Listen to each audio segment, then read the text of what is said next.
Jookide mürgitamine ehk drink spiking on kahjuks endiselt miski, millega ööelus kokku puutume. Seetõttu tuli tööhaldjad Eesti Kohtuekspertiisi Instituuti, et uurida lähemalt 2 korgijoogi testi, mis meil hetkel turul eksisteerivad. Esimeseks on My Safe Drink. Näeb välja nagu paberist käepael, mida mõndadel sündmustel käe peale asetatakse pileti eest ning see suudab tuvastada korgijooki ehk GHB-d. Sellel on 2 testimisala ehk 1 käepaelaga saab teha 2 testi. Joogi testimiseks on vaja tilgutada joogist 3-4 tilka testimisalale ning oodata 10 sekundit. Kui testimisala värvub siniseks, siis võib jook sisaldada GHB-d. Teine kiirtest on õpilasfirma Safety Bands poolt. Silikoonist käevõrude sisse saab peita testimisribad, mis reageerivad nii korgijoogile kui ka ketamiinile. Ühte testriba saab kasutada 1 korra. Joogi testimiseks on vaja testriba panna joogi sisse paariks sekundiks ning oodata hetke. Kui testimisalad muutuvad siniseks ja või oranžiks, siis võib jook sisaldada GHB-d või ketamiini. Selleks, et võimalikult realistlikult seda testimist läbi viia, kasutasime selliseid alkoholivabasid ja alkohoolseid jooke, mida enamjaolt baarides ja klubides pakutakse. Auravesi, mullivesi, erinevad auramahlad, klaapmate, Coca-Cola, Orncraft toonikud ning alkohoolsetest jookidest siider, õlu, vein, longero, viinmahlaga, gin tonic, Skinny Bitch, Tom Collins, Cuba Libre. Joogitopsid on meil kõik 400 milliliitrised ehk samuti kõige enim kasutatavad topsid. Testime kõigepealt kiirteste jookidega, kuhu ei ole lisatud ei GHB-d ega ketamiini. My Safe Drink käepael juba reageeris ning testimisala on sinine. Tootepaki peal on samuti kirjas, et tegemist on turvaelemendiga, mis annab sedaviisi teada, et testimisala on veega kokku puutunud ning seda ei saa enam kasutada. Et olla veelgi realistlikumad, tegi meie laborant GHB ja ketamiini kontsentratsioonid täpselt sellised, mis Eestis kõige laialdasemalt on levinud ja mida politsei kõige rohkem konfiskeerinud on. Jookide sisse panime 1 milliliitri GHB-d, mis sõltuvalt inimese vanusest, kehakaalust, ainevahetusest ja joobeastmest võib olla juba ohtlik. Tähtis on teada, et kõige eluohtlikum uimastite kombo on depressantide kombo. Depressantideks on alkohol, GHB, ketamiin, erinevad uinutid, rahustid ja opioidid. Juba 2 depressandi koos tarvitamine võib tekitada südame seiskumist või hingamise lakkamist. Selle filmimise raames on meiega täna liitunud Põhja prefektuuri narko- ja organiseeritud kuritegude talituse juht Rait Pikaro. Tervist! Tere! Milline on hetkel siis Eestis olukord jookide mürgitamise osas? Kui palju seda päriselt toimub? No alustame siis sellisest ametlikust statistikast, et käesoleva aasta poole aasta jooksul oleme siis saanud politseis 50 teadet, kus on mainitud, et tegemist võis olla kellegi tahtevastase uimastamisega. Sealt kriminaalmenetlusi me oleme alustanud 3 juhul, nii et raske on öelda, mis on tegelik ulatus. See on üks meie selline tegevuse ja info kogumise eesmärk, et aru saada, mis selles maailmas tegelikult toimub, sest kuulates tõesti rahvajutte, jälgides sotsiaalmeediat, siis tundub, et probleem on laialdasem, kui meie seda näeme.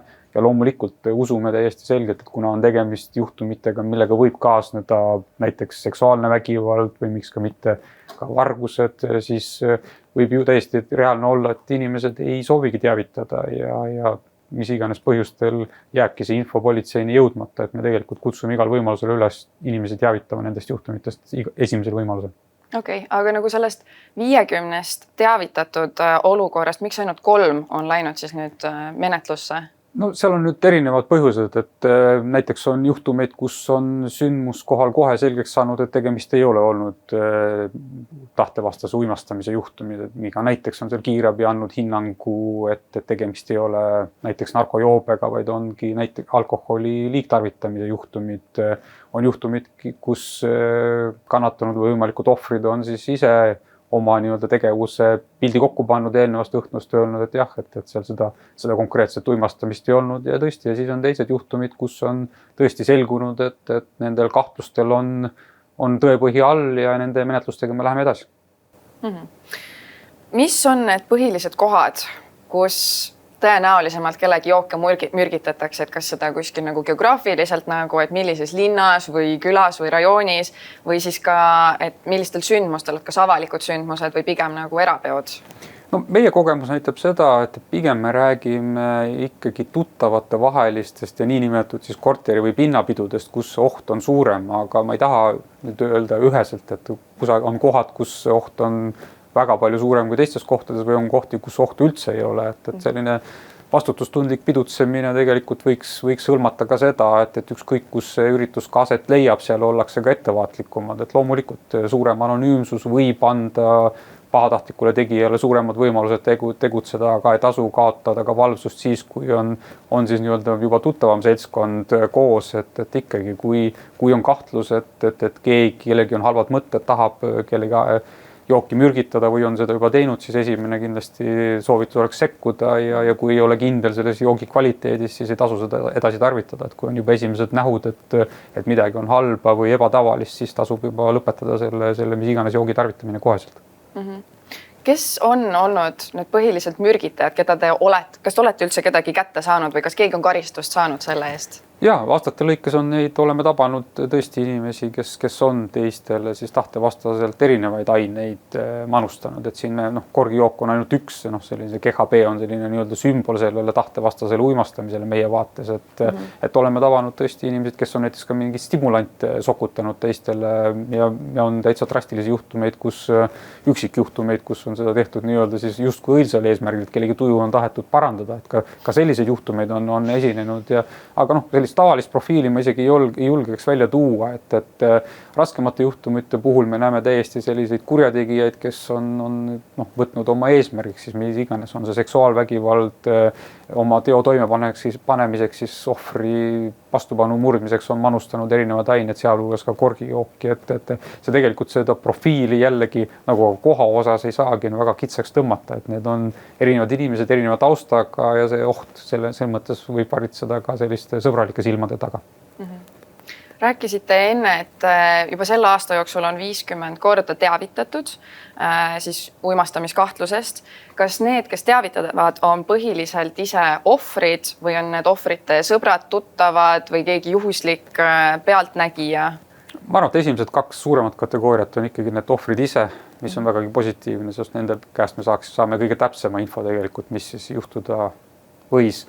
Ja teine kategooria on siis lähedased, kes on siis teadlikuks saanud, tuttavad sõbrad, kes on siis kas siis ise teavitanud või siis vähemalt suunanud ka seda kannatanud või ohvrit teavitamisest. Arusaadav inimene, kui toibub pärast on see siis mürgitamist või tahtevastast uimastamist, siis ta võibki olla segadusest, ta võib olla piinlik, et ma arvan, et siin igasugune selline lähedase tugi on vägagi oluline ja et teha need võimalikult kiiresti need õiged otsused ikkagi teada anda, sest meie huvi on ikkagi selles, et mida varem juhtumist teada saame, seda paremad võimalused meil on tõendite kogumiseks, me saame võtta tõesti uriiniproovi, mis oleks võib-olla esmane toiming, me saame sealt usaldusväärsemaid järeldusi teha, aga jällegi teine külg on see, et isegi kui juhtunust on aega rohkem mööda läinud ja on alust arvata, et need võimalikud uimastavad ained on juba kehast lahkunud, et ka siis tasub teavitada, et ei tasu nagu jääda kinni sellesse, et kas kannatanu koheselt suudab midagi tõestada või mitte, et see on pigem politsei töö otsida neid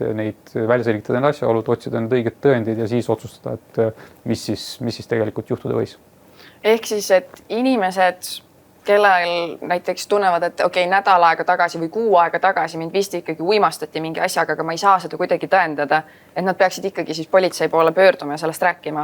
Jah, ma kindlasti soovitaksin seda, et siin on erinevad viisid, kuidas politseid teavitada, et loomulikult, kui juhtum on hetkel toimumas, inimesel on väga halb olla, siis on esimene kõne ikkagi 112, et oluline on nüüd inimene ära päästa ja nii-öelda, et need tervisenäitajad veel hullemaks ei läheks.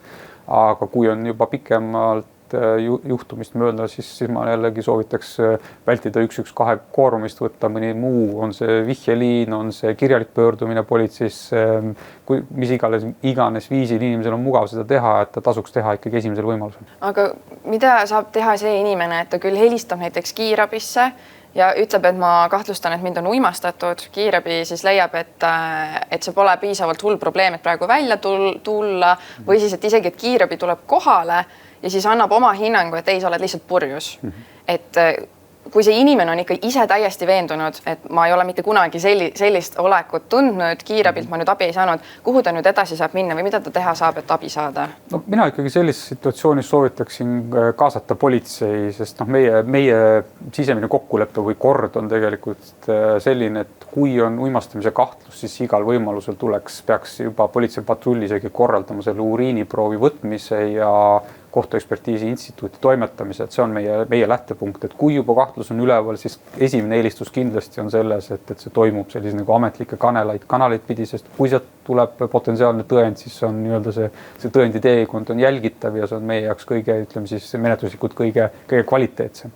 Aga jällegi mitte miski ei keela inimesel ka iseenda initsiatiiv haarata, et oluline on anda siis esimesel võimalus uriiniproov eelistatult ja see toimetada siis asutusse, kellel on võimekus siis ideaalis siis selline pädevus neid aineid tuvastada ja ka sealt saadud tulemused võivad olla tõendiks, et siin ikkagi esimene soovitus oleks nii-öelda ametlikud kanalid ja edasi, kui tõesti miski ei õnnestu, siis miks ka mitte omal käel toimetada. Ehk siis, et kui inimene tunneb, et ta nüüd ei saanud kas politsei või kiirabi poolt abi, siis tal on võimalus ise seda uriiniproovi kuskile puhtasse anumasse koguda ja siis kas minna sellega EMO-sse või kuhu sellega siis minna? No, ma pigem ütleks seda, et see on ikkagi selline äärmuslik juhus, kus tõesti on selge või suur kahtlus, et on uimastamine toimunud, et tõesti mingil põhjusel kiirabi ja politsei siis nii-öelda siis ei rakenda seda tavalist või ütleme kõige korrektsemat käitumisviisi, et siis tasub see initsiatiiv võtta, aga ma siiski keskenduksin sellele, et esmajärjekorras peaks selgitama siis on see kiirabi, on see politseinik võimalikult täpselt, miks inimene arvab, et teda on tahtevastaselt uimastatud ja loodaks ikkagi selle peale, et seal protsessid käivituvad. Kui see ei õnnestu, siis paneks muud võimalused proovile. Võib-olla EMO-sse ma esimese hooga ei soovitaks seda viia, et pigem otsiks siis seda nii-öelda vastavat laborit, et on see siis kohtuekspertiisi instituut või mõni labor, kellel on vastav võimekus, aga jällegi see vajab natuke uurimist, et kuhu, millistel tingimustel, kuidas säilitada seda proovi, et seal on väga palju selliseid nüansse, et ma selles mõttes, et inimestel oma kätte seda võtta esimese variandina ei soovita. Ma millalgi varasemalt suhtlesin kohtuekspertiisi instituudiga ja seal nagu öeldi, et jah, proov võtta siis võimalikult nagu kiiresti, et kuna see uriinist väljub teatud tundide jooksul ja et seda saab hoiustada siis külmikus. Et seda peabki külmikus hoiustama, sest et tihtipeale need peod toimuvad ju reedeöösel või laupäevaöösel, aga kõik asutused on meil ju tavaliselt nädalavahetusteti kinni, et siis alles esmaspäeval saab kuskile minna, siis peab enne ka ühendust võtma ja mingid kokku leppima tulemised ja rääkima selgeks, et mida siis on vaja või mis need mured on.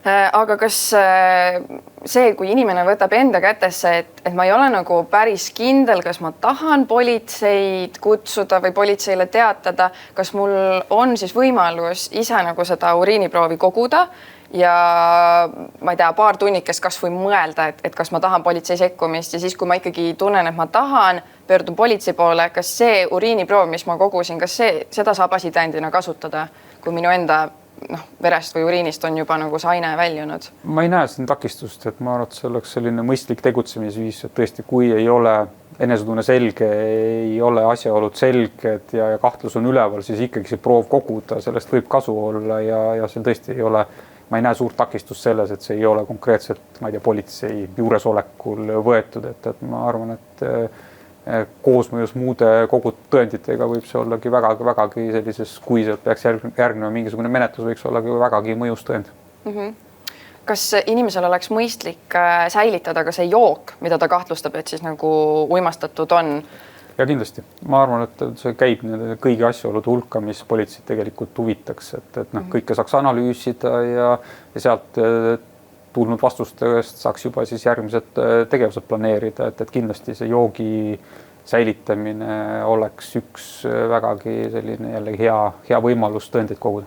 Ehk siis inimesed peaksid siis pidutsema minema niimoodi, et kotis on ikkagi paar seda väikest topsikut kaasas, et kuhu saab oma jooki sisse panna ja kuhu saab siis sisse urineerida, et võimalusel, et juhul kui midagi juhtub, et saad kas sõbrale laenata või ise kasutada? Ma väga loodan, et inimesed saavad minna peole niimoodi, et nad ei pea võtma kaasa erinevaid topsikuid või muid kaitsevahendeid, et nad valivad sellise turvalise keskkonna, turvalise seltskonna, kus saab tunda ennast vabalt, ennast lõdvaks lasta ja midagi halba ei juhtu. Et ma arvan, et nendeks juhtumiteks, kui midagi juhtub või midagi halba, kahtlus on midagi halba juhtus, selle jaoks ongi politsei ja kiirabi, et tegelikult ma arvan, et see võiks olla see turvavõrk, aga loomulikult inimesed peaksid olema ümbruse suhtes tähelepanelikud, kui on võimalik selliste lihtsate vahenditega tagada või tõsta oma turvalisust, lisaks nendele tavapärastele soovitustele oma jooki jälgida ja mitte sõpru siis peokäigus üksinda jätta ja või võõrastega kaasa minna või vähetuttavatega kaasa minna, et kõik need nii-öelda lisa sellised turvameetmed on alati teretulnud, aga ma arvan, et see olukord ei ole meie üritustel nii hull, et me peaksime nüüd hakkama eraldi mingisuguseid topse kaasas kandma. Juhul, kui see mürgitamisjuhtum on toimunud mingisuguses avalikus ruumis, kas mingis baaris või klubis või restoranis, kas ohver peaks teada andma sellele asutusele, et selline asi on juhtunud või kas tal on õigus nõuda mingisuguseid kaamerasalvestusi või kuidas selle olukorraga käituda?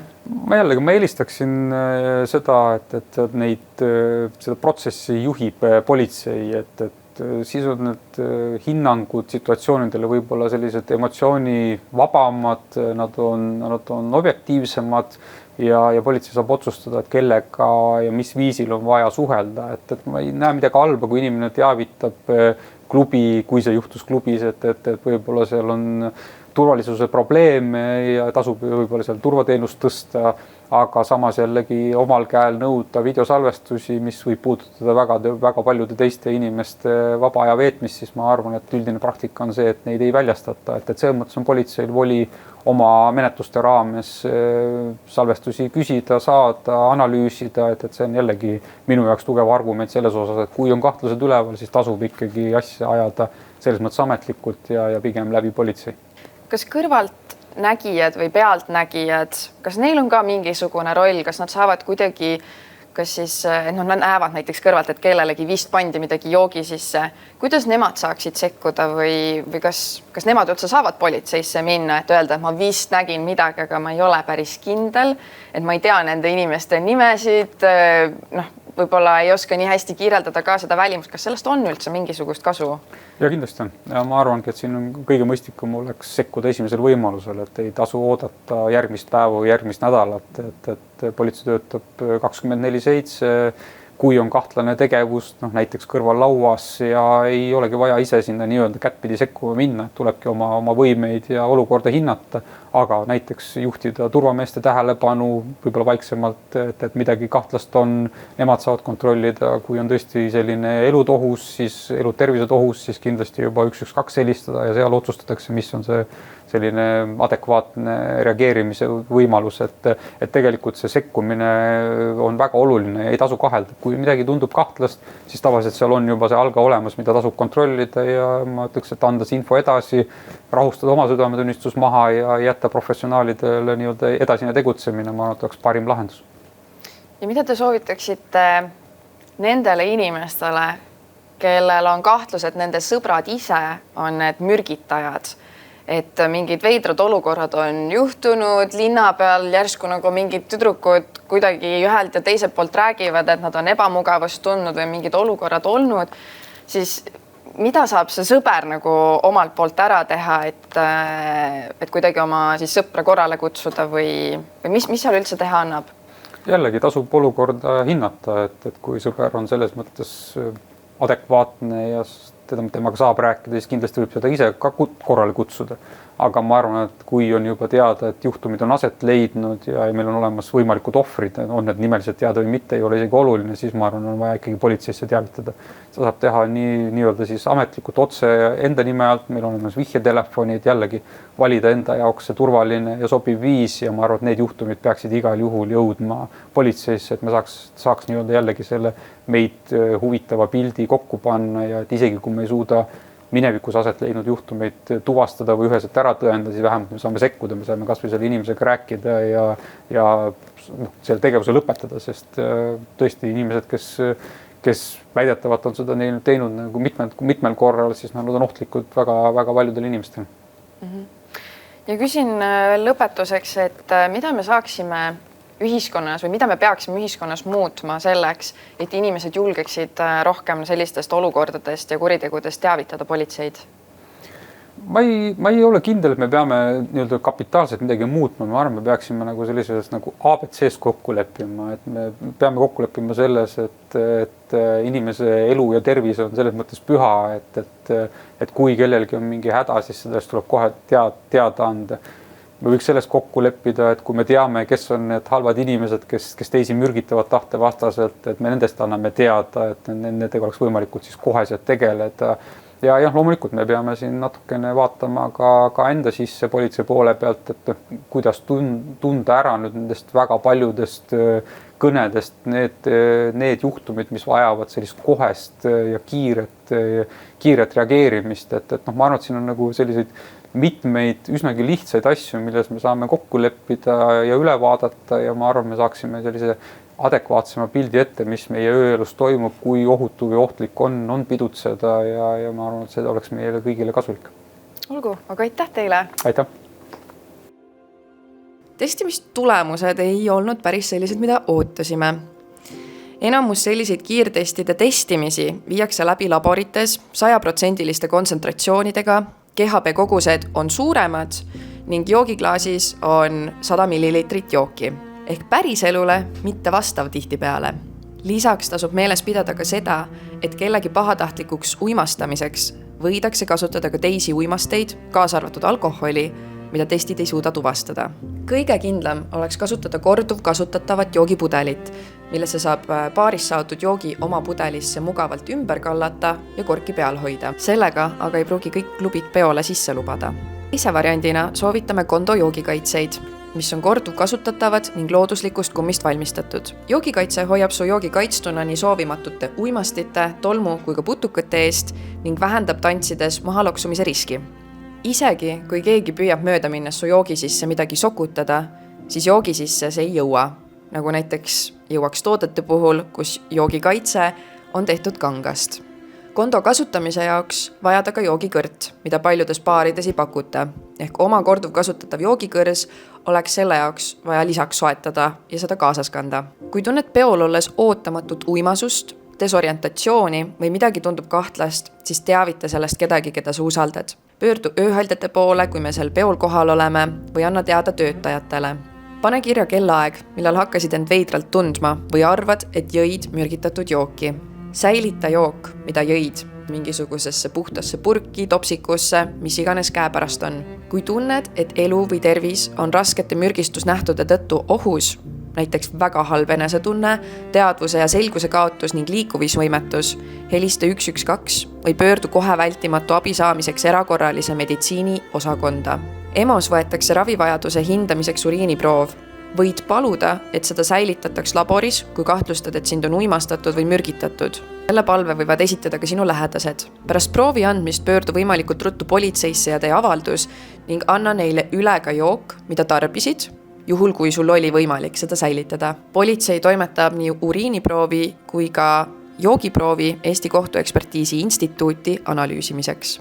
Kui soovid välja selgitada uimastavate või mürgistavate ainete olemasolu organismis, ent ravi ei vaja ja politsei sekkumist ei soovi, võid minna Eesti Kohtuekspertiisi Instituuti ehk EKKEisse. Enne kohale minemist oleks kindlasti vaja neile ette helistada või kiri saata, andes teada, missuguseid analüüse soovite teha. Analüüs on tasuline, juhul kui analüüsi teostamist ei telli politsei. Kui soovid nõu pidada, kas peaksid EMOsse pöörduma, helista 1220 ehk perearsti nõuandeliinile. Kindlasti tasuks juhtunust teavitada ka asutust, kus mürgitamine aset leidis, eriti juhul, kui oled otsustanud, et ei soovi politseipoolset menetlemist. Kui sul on kahtlus, et sind on uimastatud ja oled langenud seksuaalkuriteo ohvriks, helista kohe numbril 112 või pöördu 7 ööpäeva jooksul võimalikult kiiresti seksuaalvägivalla kriisiabikeskusesse, mis asuvad Tallinnas, Tartus, Kohtla-Järvel ja Pärnus ning on avatud iga päev ööpäev läbi. Abi on tasuta.